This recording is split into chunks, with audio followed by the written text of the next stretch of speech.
France 24, LCP, Public Sénat présente.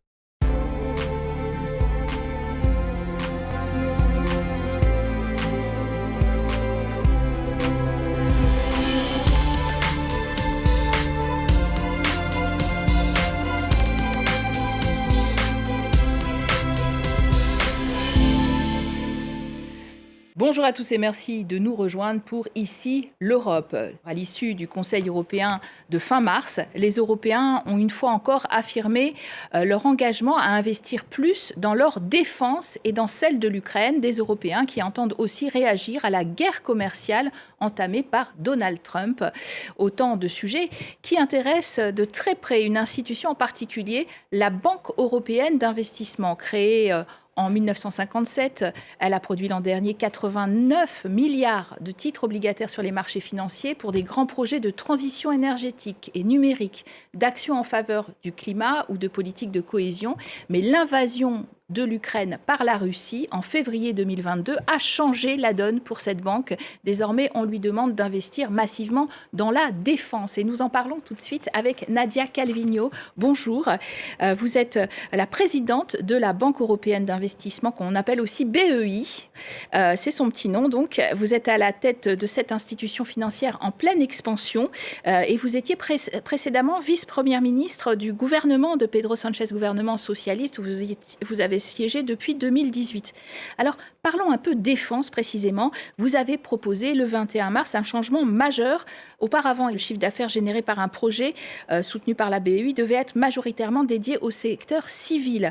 Demain, vous pourriez avoir des vrais investissements militaires. En quoi ça consiste et pourquoi ce changement ? Malheureusement, il faut renforcer la capacité européenne dans les domaines de la sécurité et de la défense. Chaque institution doit jouer son rôle et la BEI est prête à y contribuer, en particulier en finançant dans de bonnes conditions financières, de taux d'intérêt bas et de longues périodes de maturité, des gros investissements dans des infrastructures, par exemple pour la mobilité militaire, dans les casernes, de la recherche dans le domaine de l'espace, de grands projets européens. Et on est en train de changer notre règle précisément pour pouvoir contribuer d'une façon plus importante à la défense et la sécurité de l'Europe. Ça veut dire que quoi ? Vous financez la production d'armes en tant que telle ou pas ? On finance des gros projets qui ont à voir avec les capacités militaires, que ce soit des casernes, comme je vous ai expliqué, la protection des frontières, l'espace, la recherche, un domaine dans lequel l'Europe a des potentialités très claires, mais il faut investir davantage. La Commission européenne a avancé que les 27 pourront investir dans la défense jusqu'à 800 milliards d'euros. C'est une projection optimiste, s'ils font des dépenses maximales. Dans ce paquet, votre Banque européenne d'investissement prévoit de libérer 2 milliards d'euros pour les projets de sécurité, ce qui double son chiffre par rapport à l'an dernier. C'est à la hauteur des besoins ? Depuis que je suis nommée présidente de la BEI l'année dernière, j'avais une idée très claire qu'il fallait vraiment renforcer notre capacité de financement dans ces domaines-là. L'année dernière, on a déjà doublé les investissements dans la sécurité et la défense de l'Europe. Cette année, on prévoit de au moins doubler encore une fois. Et on est dans un contact continu, permanent avec les grands joueurs du secteur, y inclut le joueur français, pour essayer d'identifier les projets d'intérêt national et européen dont la BEI peut faire la différence, et qui vraiment ont besoin du financement de la BEI. Et on va aussi, dorénavant, enlever le maximum qu'on avait de 8 milliards d'euros pour pouvoir augmenter les financements si on a des bons projets pour financer. Maximum de 8 milliards pour la défense spécifiquement, c'est ça. Vous êtes rendu à Kiev d'ailleurs, Nadia Calviño, pour rencontrer Volodymyr Zelensky en février. Vous avez promis à l'Ukraine un nouvel accord de prêt de 2 milliards d'infrastructures énergétiques. Vous avez déjà versé 2,2 milliards à ce jour.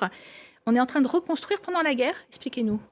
Oui, ça fait tout le sens parce qu'il faut que les citoyens ukrainiens puissent avoir une vie le plus normale possible, même dans une situation de guerre. Et le business ukrainien doit continuer à gérer le plus normalement possible, encore une fois, parce que sinon, on n'aura pas une base qui puisse soutenir l'économie ukrainienne pendant la guerre et pour la reconstruction après la guerre. Et donc, on est le partenaire le plus important des investissements du secteur public et privé en Ukraine et on investit en ce moment on finance des projets d'eau dans les villes, de transport, protection des écoles. Un investissement qui est vraiment crucial pour l'Ukraine. Laissez-moi vous dire, par exemple, on investit dans le métro. Et le métro, en ce moment, c'est l'école pour les enfants, c'est la protection pour les citoyens quand il y a un bombardement de la part de la Russie. Donc, on est en train de contribuer à la résilience de l'Ukraine en ce moment. Oui, mais alors quand un Donald Trump dit que finalement, l'Ukraine devra tout rembourser, que lui-même demande un accord sur les minerais en échange de tout l'argent qu'il a donné, est-ce que nous, on ne risque pas d'augmenter la dette ukrainienne ? C'est quand même, vous prêtez à des taux très très bas et c'est très avantageux, il me semble. Oui, tout à fait. Et en plus, on prête avec la garantie du budget communautaire. À la fin, c'est l'Europe qui, ensemble, est en train de soutenir l'Ukraine. Nous donnons des conditions très très favorables, que ce soit dans les taux d'intérêt, que ce soit dans la durée. Et en effet, quand j'étais là, et j'ai vu le président Zelensky, le premier ministre Shmyhal, et ils étaient très intéressés à ce que la BEI puisse continuer à prêter et pour soutenir, comme je disais, l'économie réelle en Ukraine et donc la résistance de l'Ukraine envers la Russie. Globalement, Madame Cavigno, vous avez le sentiment que l'Union européenne soutient suffisamment l'Ukraine face au risque de des investissements financiers de l'administration Trump qui se profilent, des investissements financiers, moraux et militaires, j'ai envie de dire. Oui, les leaders de l'Ukraine nous ont demandé de remplir le trou qui pourrait être laissé par cette nouvelle démarche de l'administration américaine. L'Europe a montré une fois de plus, de façon unanime, le soutien pour l'Ukraine. Et on doit continuer à soutenir l'Ukraine parce que la sécurité de l'Ukraine, c'est la sécurité de l'Europe. Bien sûr, on ne peut pas s'isoler de ce que les autres font, mais il faut surtout se concentrer à ce que nous, on fait ensemble. Et quand on a réagi ensemble sur la base de la détermination et la solidarité, on a réussi. On a réussi à créer les vaccins, on a réussi à récupérer l'économie européenne après la pandémie. On va avoir un bon résultat et on va être plus fort à l'avenir si on reste unis. L'Europe qui est aussi assez inquiète de l'imposition de droits de douane supplémentaires sur l'acier et l'aluminium, des menaces sur les vins français que vous appréciez peut-être. L'Union européenne rétorque en taxant des produits américains. Vous êtes ancienne ministre de l'économie en Espagne, donc très bonne économiste. Les conséquences, selon vous, de ce bras de fer, où on va exactement ? Bon, c'est très clair que d'imposer des tarifs, c'est pas une bonne idée. On a bien profité du système mondial basé sur des règles et avec des règles commerciales d'ouverture. On a bien bénéficié comme Européens, mais encore plus les Américains. Donc ça fait pas de sens de démanteler un système international qui a vraiment bénéficié l'Occident et qui nous a permis d'avoir les dividendes de la paix en Europe pendant 80 ans. Et du côté européen, je crois qu'on fait bien d'essayer de soutenir ce système multilatéral et d'essayer de construire ou de maintenir une relation constructive à travers l'Atlantique parce que cette relation avec les États-Unis est vraiment stratégique pour nous, ça c'est clair. Mais vous prévoyez effectivement que ça peut affecter la croissance ? Ça n'aide pas la croissance mondiale. Mais ce qu'on est en train de voir, c'est que d'abord, c'est les États-Unis qui sont en train de souffrir. On voit comme l'économie américaine commence à souffrir, les circonstances ou l'impact d'une politique qui crée beaucoup d'incertitudes. Donc, on a un intérêt partagé, je pense, à continuer à construire des règles globales et une géopolitique et une géoéconomique qui donnent des résultats win-win, gagnant-gagnant pour tous ceux qui participent. Puisque vous êtes venue nous rendre visite très gentiment à Paris, Nadia Calvino, la France, c'est un pays que vous connaissez bien. Votre Banque européenne d'investissement a investi un montant record de 12,6 milliards l'an dernier.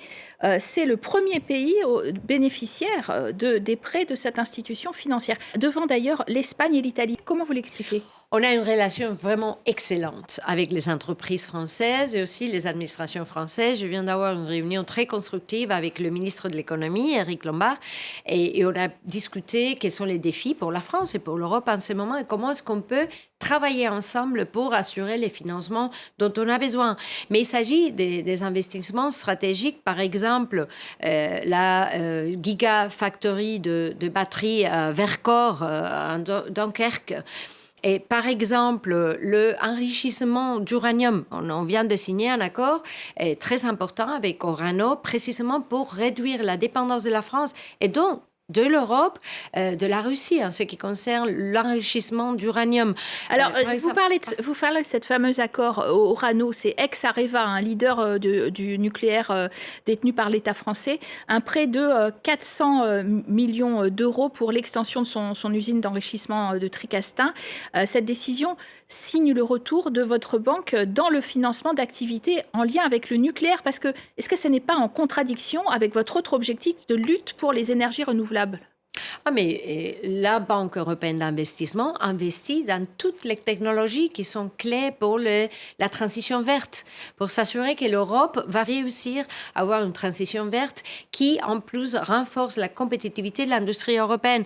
On investit dans toutes les technologies qui sont importantes, que ce soit le nucléaire, que ce soit le Small Modular Reactors, le renouvelable, les grids, les infrastructures de transport et distribution de l'énergie. L'année dernière, on a doublé nos investissements dans les infrastructures d'énergie en Europe. C'est un record.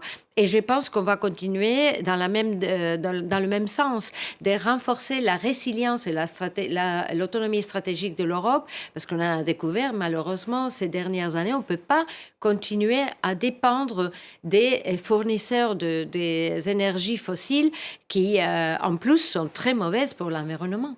Oui, parce que, en effet, sur 89 milliards d'euros prêtés par votre banque l'an dernier, 31 milliards sont consacrés à la sécurité énergétique de l'Union européenne. Vous avez le sentiment qu'on est on va réussir à se débarrasser de notre dépendance au gaz russe pas cher, parce que c'est quand même le pas cher qui primait pour les entreprises. On a un défi majeur et qui est la transition. Parce qu'on avait un système qui avait une grosse dépendance des énergies fossiles, que ce soit le gaz russe ou que ce soit le pétrole du Moyen-Orient. Et on se rend compte que ce n'est pas juste une question de protection de l'environnement, de climat ou des responsabilités vertes vis-à-vis les générations de l'avenir. Non, c'est une question de sécurité et d'autonomie stratégique en ce moment pour l'Europe. Mais il faut gérer la transition. Et c'est là que la Banque européenne d'investissement a un rôle très important en investissant dans les nouvelles technologies, le renouvelable, les infrastructures énergétiques, etc. C'est aussi d'ailleurs l'efficacité énergétique, ça concerne aussi le logement, parce que l'Union européenne, rappelons-le peut-être, compte 19 millions de personnes sur 450 qui vivent dans une situation de logement indigne. Vous allez développer avec la Banque d'investissement une plateforme de logement social abordable, 10 milliards d'euros sur 2 ans. Ça consiste en quoi ? Oui, c'est l'une des choses que j'ai découvert depuis que je suis arrivée à la BEI, parce que je connaissais très bien les défis de logement en Espagne, comme ministre en Espagne. Vous le connaissez, et bien sûr, en France, mais je n'étais pas consciente à quel point c'est un défi pour tous les pays européens, avec des circonstances démographiques ou économiques très différentes, mais tous les pays ont des difficultés pour pouvoir fournir du logement à des prix acceptables, surtout aux jeunes et aussi dans des conditions d'efficacité énergétique. Et donc, je pense que la BEI doit contribuer à créer, à mobiliser les investissements dans 3 domaines. L'innovation technologique, il faut avoir de nouveaux matériels, de nouveaux projets et procès de construction. Deuxièmement, la rénovation du bâtiment, la rénovation du stock de bâtiments qu'on a en Europe. Et troisièmement, la construction de nouveaux projets de logement social et à des prix acceptables en Europe. Et on est en train de créer une plateforme pour mobiliser le secteur public et le secteur privé, mobiliser les gros investissements dont on a besoin en Europe. D'ailleurs, vous consacrez à la BEI 10% de vos investissements à l'extérieur de l'Union européenne, 9 milliards d'euros, hors de l'Union européenne. On a parlé de l'Ukraine, mais aussi aux Balkans occidentaux, qui sont engagés dans un processus d'adhésion à l'Union européenne, mais qui est contrarié par des tensions et des investissements russes et turcs. Les prêts sont aussi une arme de soft power pour diffuser notre modèle UE. Oui, sans doute. Les partenariats internationaux, c'est l'un des éléments de la force de l'Europe. On peut montrer à nos partenaires que nous, on cherche des solutions win-win, comme je viens de dire. C'est bon pour nous, c'est bon pour eux. On ne cherche pas à avoir une situation déséquilibrée où il y aurait qu'une partie gagnante. Et je pense que ça peut nous permettre de construire, de renforcer les partenariats qu'on a tout autour du monde. Et c'est évident que la BEI montre qu'on met de l'argent là où on a le discours. Quand il y a un discours d'amitié avec un pays, c'est toujours important d'avoir la BEI qui peut investir dans des infrastructures qui sont clés pour ces pays. Alors l'administration Trump a coupé aussi USAID, ce qui envoie une onde de choc, notamment en Afrique, très pauvre. Est-ce que l'Europe va renforcer sa présence et vous-même à la BEI quel type de projet d'ailleurs vous favorisez? Oui, l'Afrique est notre client le plus important et c'est le continent de nos investissements le plus important en dehors de l'Europe. C'est clair qu'il faut continuer à renforcer nos partenariats économiques, politiques, sociaux avec les pays africains, nos pays voisins. Et nous sommes en train de faire des investissements très importants tout autour de l'Afrique. Très récemment, on a visité, on a signé des accords avec l'Afrique du Sud, mais dans l'Afrique de l'Ouest, on est en train d'investir avec Côte d'Ivoire, par exemple, pour développer des procédures pour la production de cacao qui ne exigent pas de la déforestation, c'est-à-dire avoir une économie beaucoup plus soutenable d'un point de vue environnemental, mais aussi économique et social pour le pays. Et des entreprises aussi qui sont soutenues par les femmes, parce que les femmes sont un facteur important, pas seulement à la tête de la BEI, mais en Afrique en particulier. Oui, on est vraiment engagé à soutenir les femmes. Quand on investit dans les femmes, on investit dans des communautés fortes, stables, qui contribuent aussi à un monde plus stable, en paix. L'un des accords les plus émouvants que j'ai signé avait à voir avec le Clean Cooking. C'est une entreprise privée qui produit et qui aide à avoir des systèmes de cuisson, et qui sont plus saines pour les femmes et plus économiques et plus efficaces. Et ça contribue à des économies familiales plus fortes. Aussi, on a des programmes très ambitieux de production de vaccins et de la santé, des systèmes primaires, d'attention primaire et la santé des femmes. Merci Nadia Calviño d'avoir été en notre compagnie. On poursuit d'ailleurs avec notre débat consacré à la défense européenne au Parlement de Bruxelles avec mon complice de la chaîne parlementaire. Le débat, c'est tout de suite.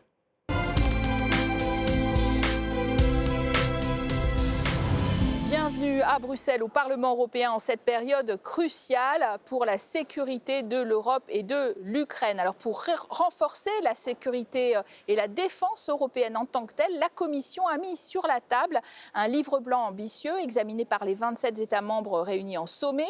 Cette stratégie est articulée autour d'un plan de réarmement de l'Europe de 800 milliards d'euros qui facilite essentiellement les investissements des pays volontaires dans le secteur militaire. Les États membres de l'Union qui pourront déroger aux règles habituelles de rigueur budgétaire de l'Union européenne avec un objectif, affirmer notre indépendance vis-à-vis des États-Unis, un allié de plus en plus imprévisible, et alors que les Européens achètent 60% de leurs armes outre-Atlantique. Le livre blanc de la défense européenne prévoit désormais une préférence européenne dans la fabrication des équipements militaires de l'Union. Nous en parlons tout de suite avec deux eurodéputés. Anna Neumann, bonjour, eurodéputée allemande, membre du groupe des Verts.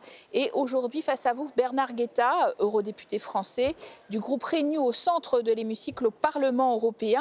Ça fait d'ailleurs des années, j'ai envie de vous dire, Monsieur Guetta, que la France propose de construire une véritable défense européenne. C'est un des grands mots d'ordre d'Emmanuel Macron. Avec ce plan de réarmement de l'Europe et ce livre blanc, est-ce qu'on y arrive enfin, selon vous ?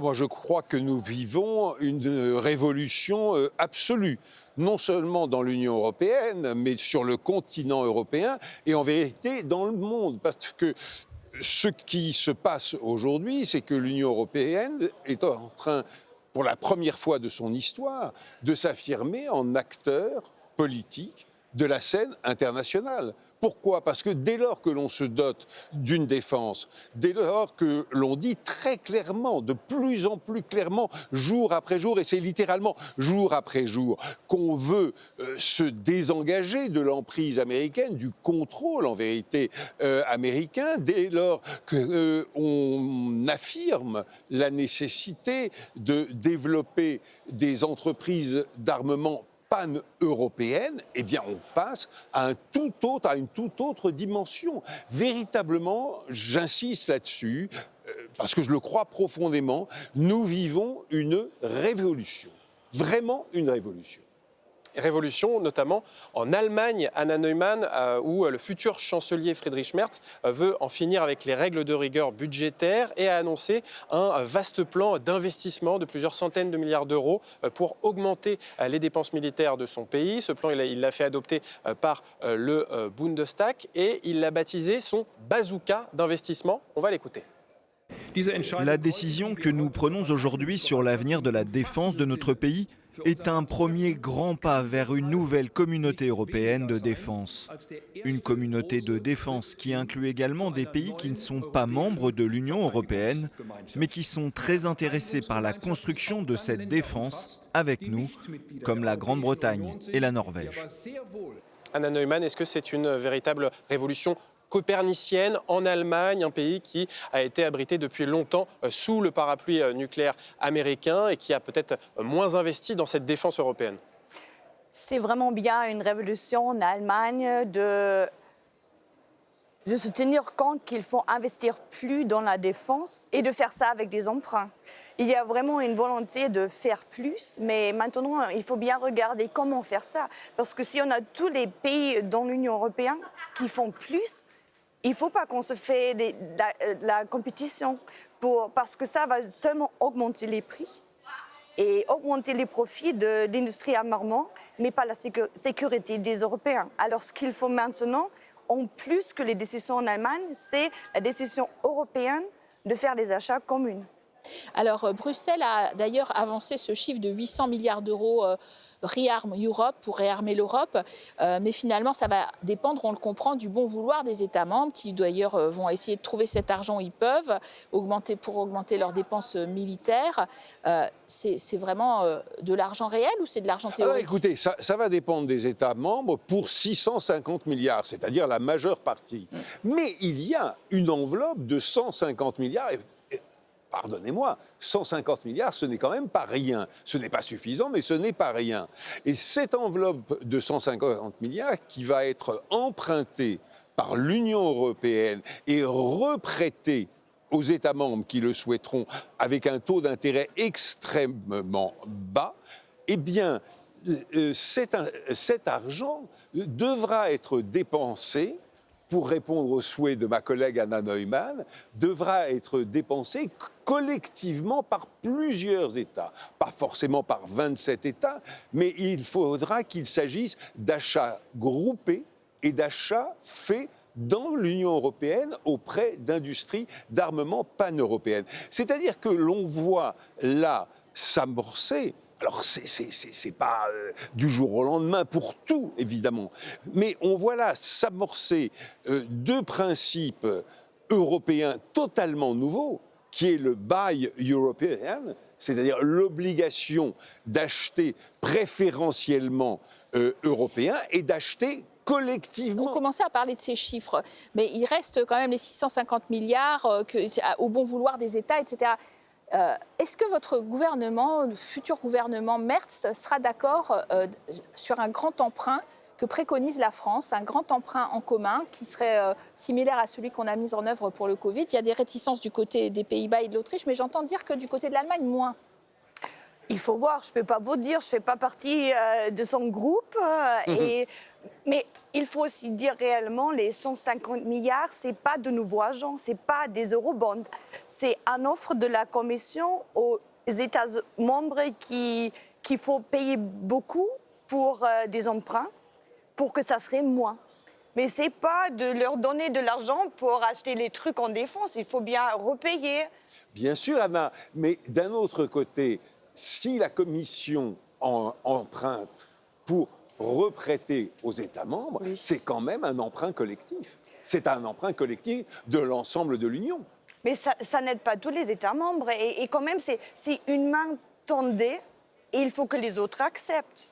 Mais bien sûr qu'il faut... C'est pas comme le European Peace Facility. Tout le monde a mis quand tout le monde a mis quelque chose ensemble et après on a fait une décision européenne de quoi faire avec ça. Le fonds de facilitation européenne qui est utilisé et qui est un fonds réel, bien réel, ça c'est de l'argent concret pour aider l'Ukraine. Vous dites...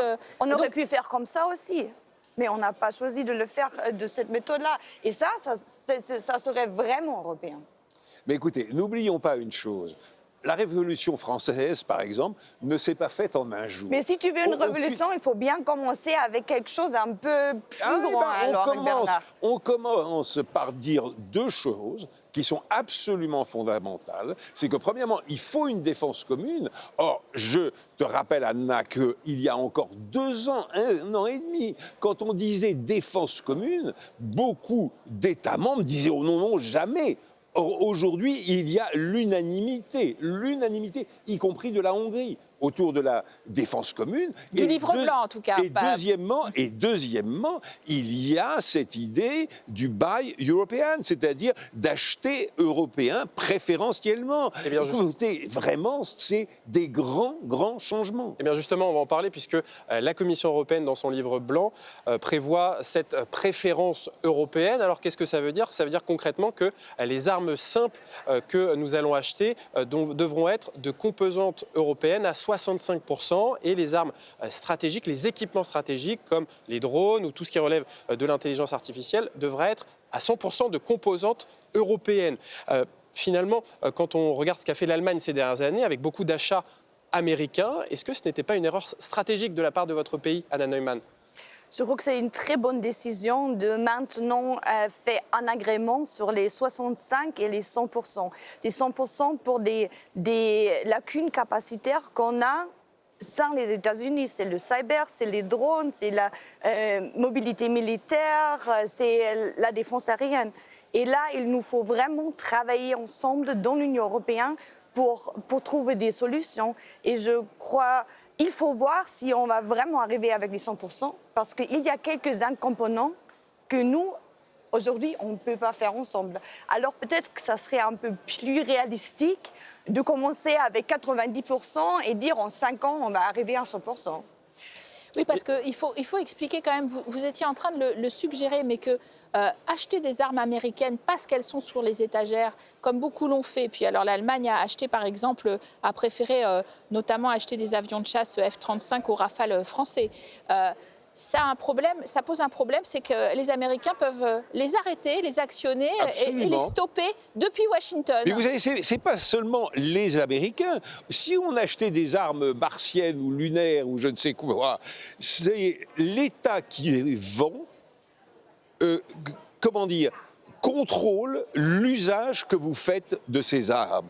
Et l'État vendeur a toujours la possibilité, y compris nous, quand nous vendons des armes à des pays étrangers, a toujours la possibilité de dire à l'acheteur utilisateur, ah non, ça, vous ne pouvez pas utiliser ces armes. Et par exemple, si on prend le cas de l'Ukraine, un monsieur Trump, dans ses phases les plus antipathiques, pourrait dire « Ah non, non, non, vous n'avez pas le droit d'utiliser mes armes américaines pour frapper telle ou telle cible russe. » Et d'ailleurs, c'est ce qu'ils ont fait.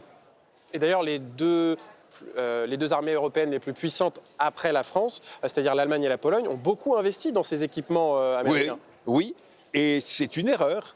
C'est une erreur. On s'en rend compte aujourd'hui. Vous reconnaissez Ils s'en rendent compte aujourd'hui.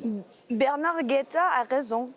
Le Buy European, c'est vraiment ce qu'il faut faire maintenant. Mais c'est aussi juste la moitié de la révolution. Mais bien sûr. Parce que si je regarde comment on fait les décisions, où sont les compétences sur la sécurité, c'est toujours à le niveau national. Et moi, j'ai bien... Et l'OTAN aussi. Mais dites-moi, c'est un peu frustrant. Hein?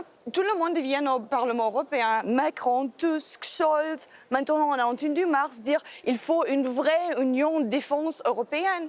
Et alors, moi, j'ai bien fait ce jeu-là depuis 5 ans, de leur demander alors... Ça va être une surprise pour vous, les Verts, on est tous d'accord. Dites-moi quelles compétences on va transférer de niveau national au niveau européen pour vraiment avancer pas à pas. Je dis même pas révolution, je dis pas à pas. Mais Anna... Et c'est silence de tous. Alors c'est quoi? On fait la révolution avec Buy European, avec l'industrie, on reste où on est avec le patchwork national. Anna, je vais me montrer plus optimiste que toi en te rappelant que hier matin, les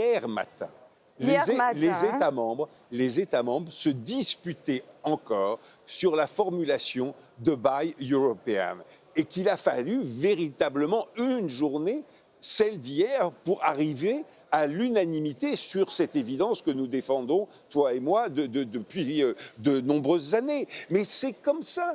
Il faut, vous savez, au moment d'une révolution, il y a encore le temps d'hier qui est très présent dans les esprits et qui façonne les réactions. Mais alors, dis-moi, Bernard, toi, tu es d'accord de transférer des compétences du niveau national à niveau européen sur la sécurité et la défense? Je suis d'accord. Non. Pas demain matin. Mais quand alors? C'est toi qui as dit révolution. Mais absolument. Mais je t'ai dit aussi que la révolution, ça ne se fait pas en un jour. Pourquoi? Parce que la France a ce leadership en termes de défense en Europe? Non, c'est pas pour ça. C'est parce qu'il n'y a pas encore un accord suffisant sur tout pour que nous puissions transférer complètement les compétences. Première raison. Et deuxième raison, il faut nous adjoindre des pays qui ne sont pas membres de l'Union européenne, comme le Royaume-Uni, comme la Norvège, comme le Canada, comme l'Australie. Et donc, il y aura des formats d'action différents qui ne seront pas uniquement le format de l'Union. Mais ça serait plus facile si on fait l'Union européenne avec le Royaume, mais pas la France, l'Allemagne. Qu'est-ce qu'on fait avec les autres? Oui, mais on va y arriver. C'est vraiment plus compliqué. On n'a pas du temps à perdre avec les complications. Je suis d'accord, mais ça se fait malheureusement millimètre par millimètre. Alors, vous avez derrière vous le drapeau de l'OTAN, Madame Neumann. Les pays européens, on le disait, bénéficient, et le vôtre en particulier, du parapluie nucléaire des États-Unis, à l'exception de la France et du Royaume-Uni qui sont des puissances nucléaires. Et dans cette période d'incertitude, eh bien, Emmanuel Macron a proposé ses services à ses partenaires européens, un dialogue sur l'extension du parapluie nucléaire français. L'Allemagne pourrait être plutôt encline à répondre à ce dialogue. Pourquoi faire? Est-ce que vous trouvez que c'est le bon... Est-ce qu'elle aura le droit de décision d'ailleurs et de pousser le bouton? J'étais bien déçue que le gouvernement de Angela Merkel a rejeté même le dialogue. Et je crois que ce qu'il faut maintenant, c'est le dialogue. Ça serait toujours le mieux d'être ensemble à l'OTAN avec les États-Unis. Tout le monde travailler avec le même but. Désolée, mais c'est plus comme ça. Alors il faut bien avoir un dialogue avec le Royaume-Uni, un dialogue avec la France, un dialogue avec les Polonais, avec tous les États membres de l'Union européenne. Et après, il faut voir une solution juste. Ce que je crois, ça va être un peu difficile pour moi d'expliquer aux citoyens allemands ou polonais ou italiens ce qu'il nous faut payer, mais pas avoir des droits de faire partie de la décision. Et ça, je crois, il faut un dialogue sur ça. Je ne peux pas vous dire ce qu'on va avoir comme résultat final, mais il faut bien avoir un dialogue. Et oui, Bernard Guetta, en quoi ça pourrait consister, ce partage du parapluie nucléaire français? Justement, c'est pas un partage. Cela veut dire que les partenaires européens vont aider à financer ces armes nucléaires, mais sans avoir le pouvoir de décision sur le bouton? C'est très simple. C'est autant où apparemment, c'est pas simple. Si, je vais te le dire. Autant où il y avait encore, je dis bien autant parce qu'à mes yeux c'est terminé, autant où il y avait encore un parapluie nucléaire américain sur l'Europe. Il n'y avait qu'une seule personne qui pouvait éventuellement appuyer sur le bouton nucléaire, c'était le président des États-Unis. Ce n'étaient pas les dirigeants des États membres de l'Alliance Atlantique. Évidemment pas. Si demain, il y a une extension du parapluie nucléaire français à l'ensemble de l'Union européenne ou des pays qui le demanderaient, il restera toujours un seul doigt sur un seul bouton, évidemment. Merci en tout cas à tous les deux d'avoir très bien illustré ce débat qui se poursuit et qui va se poursuivre sur nos antennes également. Merci à vous d'avoir été en notre compagnie. Très bonne suite des programmes sur nos antennes.